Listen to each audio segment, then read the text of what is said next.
Irmãos amados, nós vamos então abrir a palavra de Deus para a nossa edificação nesta manhã, na carta do apóstolo Paulo aos Filipenses, no capítulo 1. Filipenses, capítulo 1, versos 12 a 18. Filipenses capítulo 1, 12 a 18.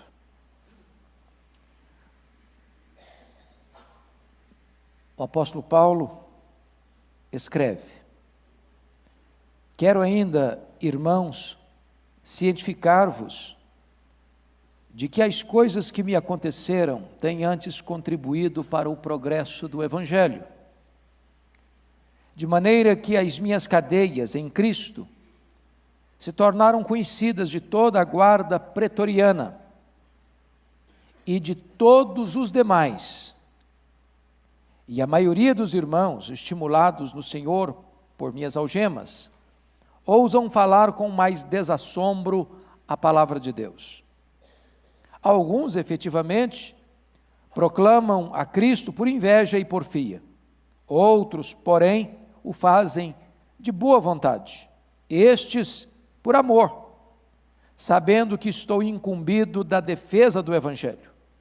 Aqueles, contudo, pregam a Cristo por discórdia, insinceramente, julgando suscitar tribulação às minhas cadeias. Todavia, que importa?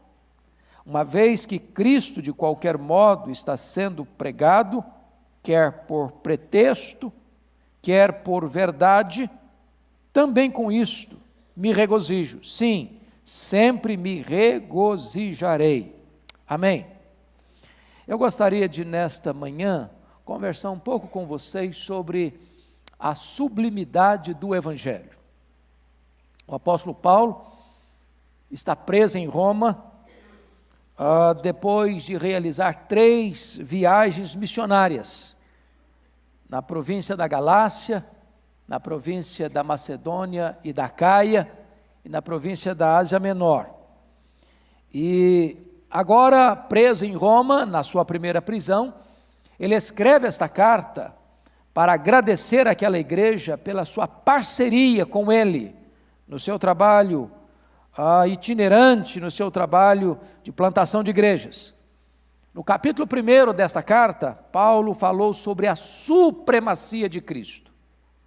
E ele chega a dizer no capítulo 1, versículo 21, que para mim o viver é Cristo e o morrer é lucro. Jesus é o centro da nossa vida. No capítulo 2, ele muda a ênfase. E a ênfase do capítulo 2 é que o outro deve vir antes do eu. E ele cita 4 exemplos: o exemplo de Cristo, o seu próprio exemplo, o exemplo de Timóteo e o exemplo de Epafrodito. No capítulo 3, ele começa a revelar para nós que as coisas lá do alto são mais importantes do que as coisas aqui de baixo. Alguns se preocupam apenas com as coisas terrenas, mas a nossa pátria está nos céus. E no capítulo 4, o apóstolo Paulo encerra essa epístola mostrando a necessidade de nós nos alegrarmos em Deus a despeito de quaisquer circunstâncias, e que em vez de nos sucumbirmos à ansiedade, devemos experimentar a paz de Deus que excede todo o entendimento. E agora o apóstolo Paulo vai, neste texto que nós acabamos de ler, tratar conosco acerca da sublimidade do Evangelho, dizendo para nós que o Evangelho é mais importante que a nossa própria liberdade pessoal, que o Evangelho é mais importante do que a nossa própria vida. Então, olhando esse texto, quero destacar alguns pontos. Primeiro, o que é o Evangelho? E confira comigo no verso 12, quando ele diz: Quero ainda, irmãos, cientificar-vos de que as coisas que me aconteceram tenham contribuído para o progresso do Evangelho. Vamos pegar a palavra Evangelho. A palavra Evangelho significa boas novas. Mas boas novas para quem? Boas novas em que contexto?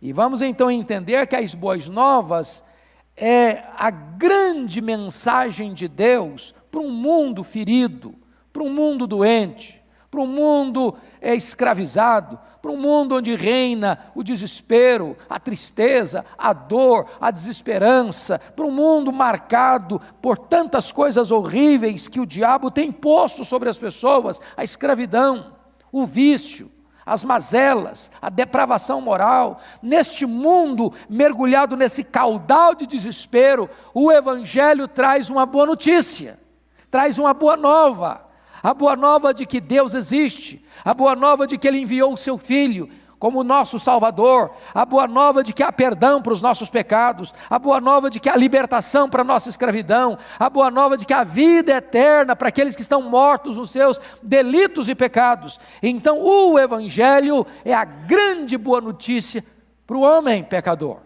Esta é a coisa mais importante que o apóstolo Paulo está estabelecendo. A segunda coisa é que o Evangelho, o Evangelho? O Evangelho, olha comigo o versículo 14 do texto lido, e vocês vão perceber outra coisa interessante. E a maioria dos irmãos estimulados no Senhor por minhas algemas, ousam falar com mais desassombro a palavra de Deus. O Evangelho e a palavra de Deus se correspondem.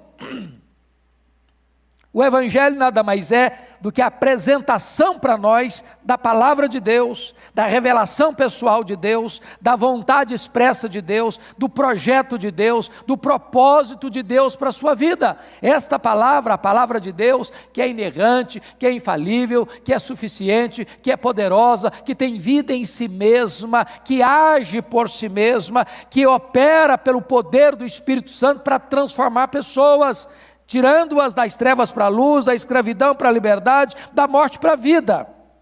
Então, a palavra de Deus nos é dada aqui, amados irmãos, em contraposição, por exemplo, hoje diríamos, aos sonhos, visões e revelações a que muitas pessoas recorrem. A palavra de Deus nos é apresentada aqui como resposta a tanto misticismo e sincretismo que as pessoas buscam.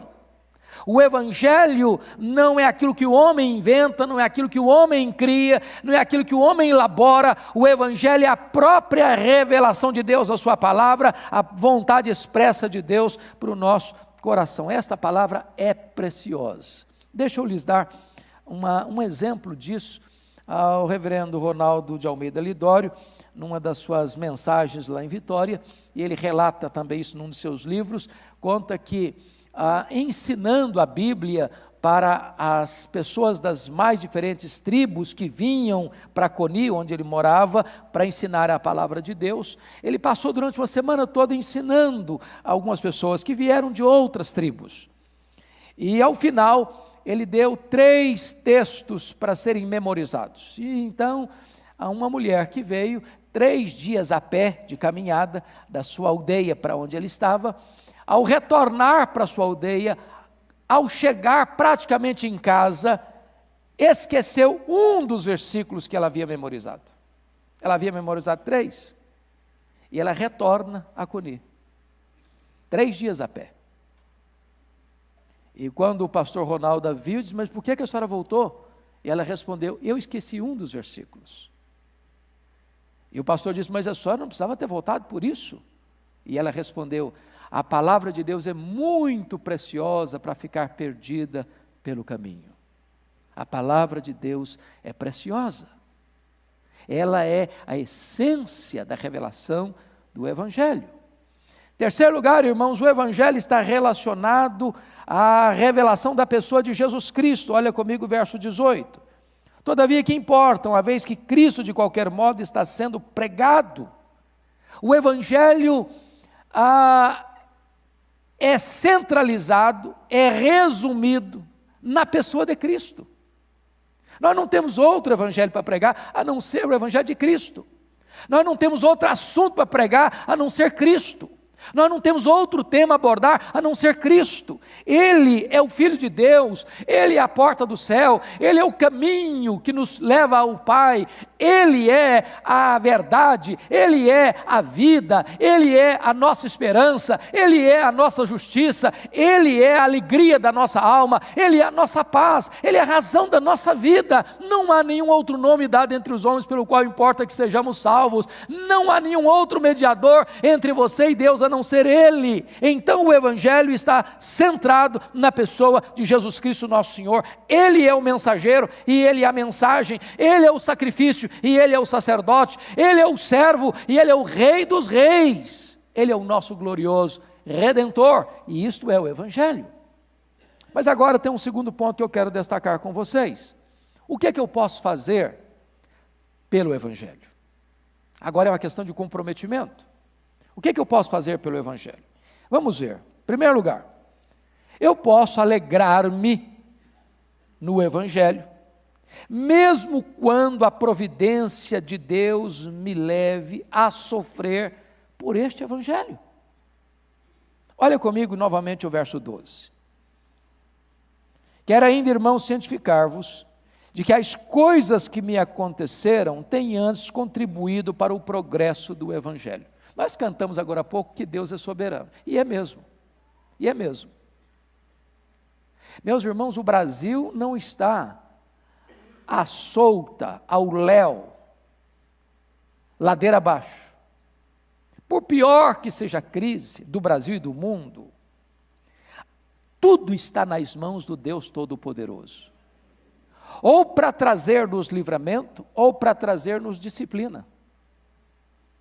O Brasil está nas mãos daquele que está assentado no alto e sublime trono. A sua vida está nas mãos daquele que está assentado no alto e sublime trono. As coisas não estão ao léu, as coisas todas estão nas mãos do Deus Todo-Poderoso. Ele nunca perdeu o controle. Agora, há momentos na vida em que a providência é carrancuda. Há momentos na vida em que situações adversas acontecem conosco. Há momentos na vida em que aquilo que você planeja não acontece, que você sonha e aguarda, vem ao contrário do que você sonhou e aguardou. Notem comigo, Paulo queria ir a Roma, ele escreve isso na carta aos Romanos, pelo menos 2 vezes. Era seu projeto de, a partir de Roma, ser enviado à Espanha. Deus apareceu para ele em Jerusalém, quando estava preso, e diz: coragem, Paulo, porque assim como você deu testemunho aqui em Jerusalém, eu quero que você também dê testemunho em Roma. Mas Paulo chega em Roma não como sonhara chegar, ele chega preso, ele chega algemado, e ele escreve então para a igreja de Filipos, da prisão de Roma, dizendo o seguinte: eu quero que vocês saibam que as coisas que me aconteceram têm antes contribuído para o progresso do Evangelho. Oh, amados irmãos, os planos frustrados nossos não frustram os planos de Deus. Os planos de Deus são mais altos do que os nossos, os projetos de Deus são mais altos do que os nossos, a vontade de Deus é perfeita, é agradável e é boa para nós. E se eu fosse olhar para a vida de Paulo, por onde ele passou teve luta. Ele foi preso na cidade, ele foi perseguido na cidade de Damasco, depois da sua conversão. Ele chega em Jerusalém e é rejeitado pela igreja. Ele é esquecido em Tarso por mais de 10 anos. Ele vai para a primeira viagem missionária e é apedrejado em Listra. Ele vai para a segunda viagem missionária e é preso e açoitado em Filipos. Ele vai para Tessalônica e é enxotado da cidade. Ele vai para Bereia e ele é escorraçado da cidade. Ele vai para Atenas e é chamado de tagarela. Ele vai para Corinto e é chamado de impostor. Ele vai para Éfeso e enfrenta feras. Ele chega em Jerusalém e é preso. Ele vai para Cesareia e é acusado. Ele vai para Roma e enfrenta um naufrágio. Ele desembarca depois de um naufrágio, não é desembarque porque ele se salva com os outros em Malta e é picado por uma cobra. Ele chega em Roma algemado, mas ele diz: eu quero que vocês saibam disso. Essas coisas todas contribuíram para o progresso do Evangelho. Amados irmãos, como é importante entender isso. Se você está passando por uma luta, em vez de você reclamar, em vez de você murmurar, descubra qual é o projeto de Deus para que você testemunhe no meio dessa luta. A esposa de Charles Haddon Spurgeon ficou enferma. em cima de uma cama por muitos anos. Ela poderia ter vivido amargurada o resto da sua vida. O ministério do seu esposo era o ministério mais conhecido do mundo da época. Em vez dela se mergulhar num caudal de desespero e depressão, ela transforma o seu leito de enfermidade numa trincheira de evangelização do mundo, porque foi ela quem deu início à distribuição dos sermões do seu marido para toda a Inglaterra e para outros lugares do mundo, permitindo que milhares, milhões de pessoas fossem alcançadas. Você está passando por uma prova? Pergunte para Deus: meu Deus, o que é que esta prova que eu estou passando pode contribuir para o progresso do Evangelho? Segundo, o que nós podemos fazer? Nós podemos evangelizar apesar de qualquer circunstância adversa. Preste atenção comigo no verso 13, olha aí, olha o verso 13 comigo. De maneira que as minhas cadeias em Cristo se tornaram conhecidas de toda a guarda pretoriana e de todos os demais. Paulo podia dizer o seguinte: puxa vida, eu queria tanto ser missionário, mas fui preso, acabou o meu sonho. Não acabou o sonho. É preciso entender, e ele entendia isso, quando ele diz o seguinte: eu sou prisioneiro não de César, eu sou prisioneiro de Cristo. Eu sou embaixador em cadeias. Olha a providência de Deus, irmãos. O que era a guarda pretoriana? A guarda pretoriana era a guarda de elite do imperador. A guarda pretoriana era, na verdade, o regimento mais seleto do exército romano. Se Paulo estivesse solto, ele poderia ter alcançado outras pessoas, mas não alcançaria a elite militar de Roma.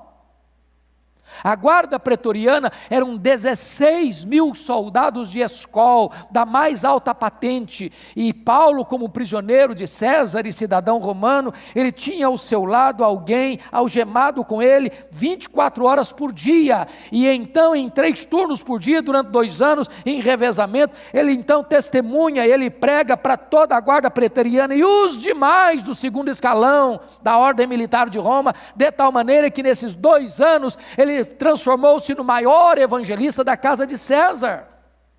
E quando ele escreve essa carta, lá no capítulo 4, verso 22, ele diz: os santos da casa de César vos saúdam. Ou seja, tinha gente convertida dentro do palácio de César. Na verdade, não foi a tempestade, não foi a perseguição, não foi o inimigo, foi a mão providente de Deus que levou Paulo para dentro daquela prisão, para que ele pudesse alcançar a nata da soldadesca de Roma. Então preste bem atenção nesse ponto. Se você está passando por uma luta, por um sofrimento, a pergunta é: o que é que eu posso fazer para que através desse sofrimento, Jesus seja mais conhecido através da minha vida? Esse era o pensamento de Paulo. Esse deve ser o nosso pensamento. Terceiro lugar, o que fazer pelo Evangelho? Estimular outros irmãos a pregar com mais desassombro. Olha o versículo 14 comigo. Filipenses 1,14. E a maioria dos irmãos, estimulados no Senhor por minhas algemas, ousam falar com mais desassombro a palavra de Deus. Irmãos amados, nós sempre inspiramos alguém, não tem ninguém neutro.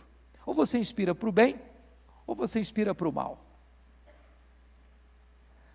A grande pergunta é: quando as pessoas olham para você, elas ficam mais animadas ou mais desanimadas? Elas ficam mais empolgadas com Jesus ou ficam achando que não vale a pena seguir a Jesus? Notem que quando Paulo foi preso, os membros da igreja de Roma, que tinham liberdade, olharam para Paulo e viram Paulo preso, e Paulo ativo, e Paulo dinâmico, e Paulo pregando, e Paulo testemunhando, e Paulo animado, e Paulo escrevendo cartas, e Paulo encorajando as igrejas, e eles disseram: não é possível, esse homem está vivendo uma circunstância tão adversa, está mais animado que a gente, vamos nos mexer, vamos nos mover, vamos trabalhar, vamos botar a mão na massa, vamos fazer a obra também. A grande pergunta que eu faço para você nesta manhã é essa: o que é que você tem feito com as lutas que vêm sobre você? Você tem encorajado as pessoas? As pessoas ficam mais animadas quando encostam em você? As pessoas ficam mais animadas com a vida quando ouvem você? As pessoas ficam mais animadas com o seu testemunho? Você encoraja as pessoas a testemunharem com mais ousadia no nome de Cristo? Quarto lugar.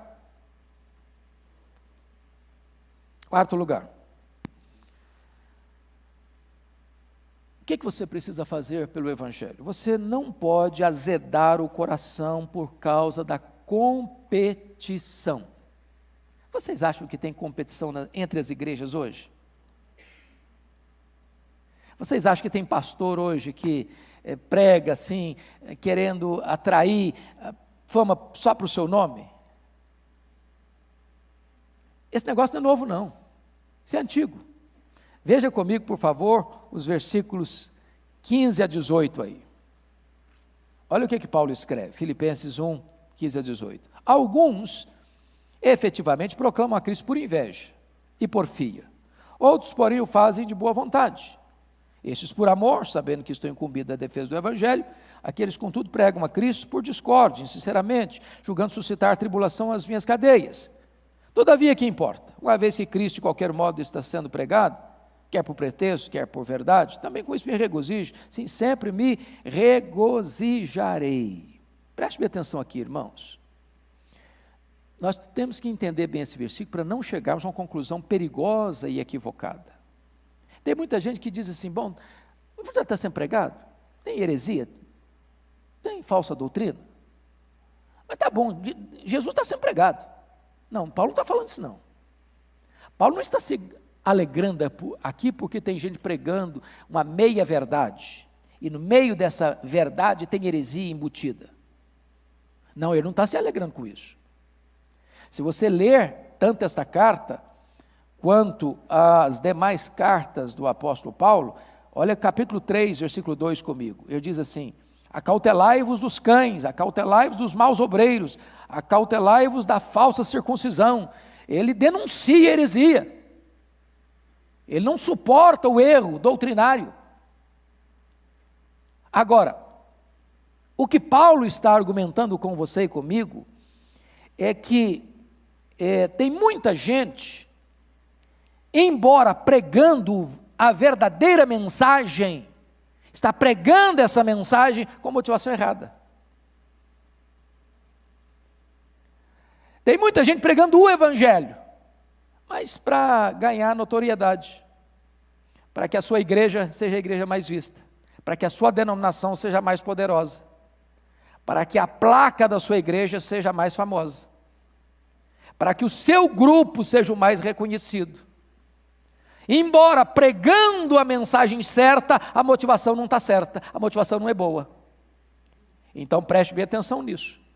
É possível fazer a coisa errada com a motivação certa. Preste atenção no que eu vou dizer. Tem muita gente pregando heresia, irmãos, pensando que está pregando a verdade. Pode ter certeza disso. Por falta de conhecimento. Acha que o que está pregando está certo e está errado. Tem muita gente fazendo a coisa errada com motivação errada. Esses são os falsos mestres, reconhecidamente, que querem mesmo enganar as pessoas, são lobos e dizem que o são. Mas tem muita gente, irmãos, que estão fazendo a coisa certa com a motivação errada.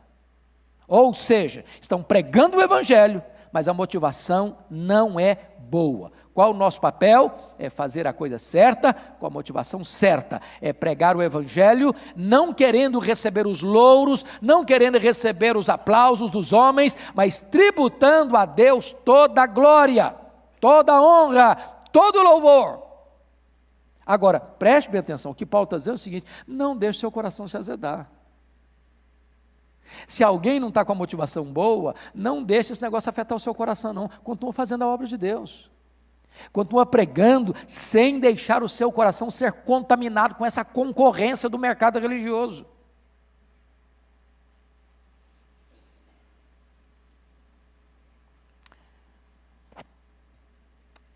É muito comum no meio evangélico as disputas de posições.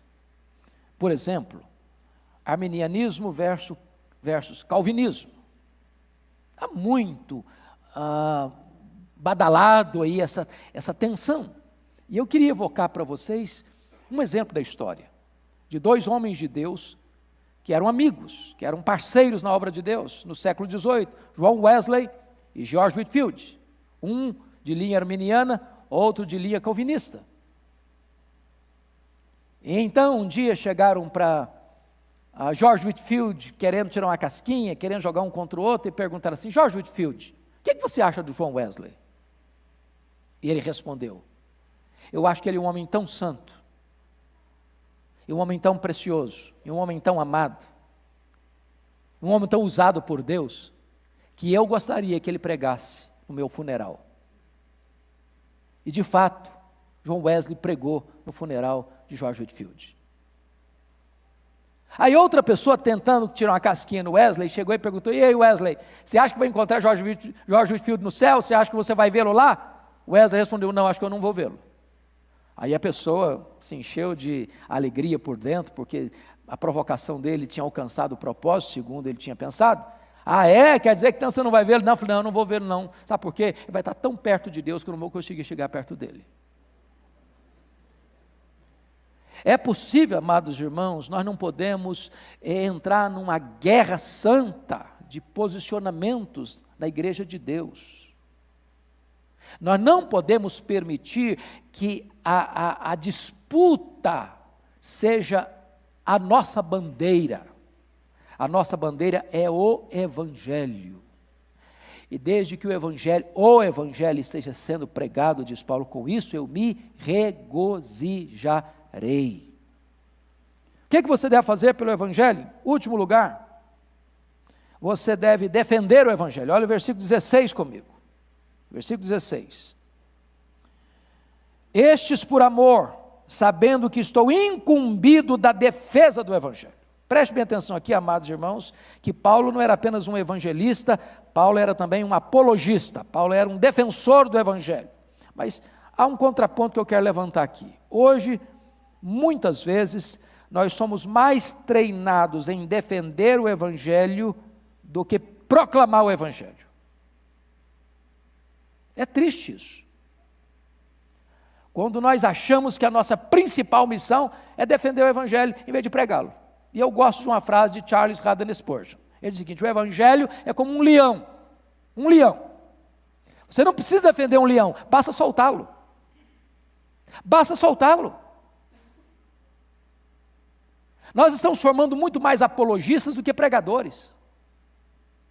E eu não estou dizendo que não chega o momento em que o Evangelho não precisa ser defendido, quando a heresia chega, quando as falsas doutrinas se espalham, você precisa defender o Evangelho, e Paulo fez isso com grande vigor e com grande força, mas não em detrimento da proclamação. Proclama o Evangelho, a palavra de Deus tem vida em si mesma, ela é poderosa, o Evangelho precisa ser anunciado, irmãos.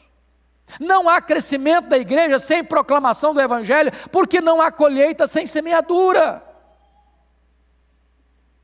Mas quando é necessário, é preciso defender o Evangelho das falsas doutrinas, e Paulo fez isso, por exemplo, na carta aos Colossenses, a respeito do misticismo, do gnosticismo, do legalismo, do ascetismo, e hoje nós diríamos do liberalismo teológico, do sincretismo religioso, da ortodoxia morta. Nós precisamos combater as falsas doutrinas, mas sobretudo, nós precisamos anunciar a boa nova da salvação em Cristo Jesus, nosso Senhor.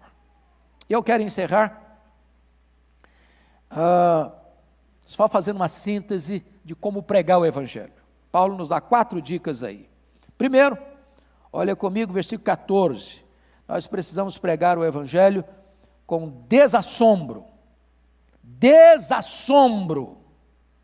Significa o seguinte: você não fica com vergonha, não, irmão, de pregar a palavra, lá no seu trabalho, lá no seu escritório, lá na sua fábrica, lá na sua atividade comercial, lá no seu reduto onde você trabalha, na sua vizinhança, na sua parentela. Pregue a palavra com a vida, com o testemunho e com a palavra de Deus na sua mão. Desassombro. Segundo, versículo 15, de boa vontade. Não tem que ser uma coisa com constrangimento. Não tem que ser algo pesado. É por isso que evangelização, pregação, não é um programa, é um estilo de vida. Você faz isso automaticamente, você faz isso espontaneamente, você faz isso de boa vontade, você faz isso com toda a alegria do seu coração. Como pregar? Terceiro lugar, sintetizando o que Paulo disse, versículo 16, com amor. Estes por amor. Amor a Deus, amor a Cristo, amor à palavra, amor ao pecador, amor ao homem que precisa de ouvir essa mensagem gloriosa da redenção. Finalmente, de que maneira? Versículo 16, com apologia, sabendo que estou incumbido da defesa do Evangelho. Agora, para você defender o Evangelho, você precisa conhecer.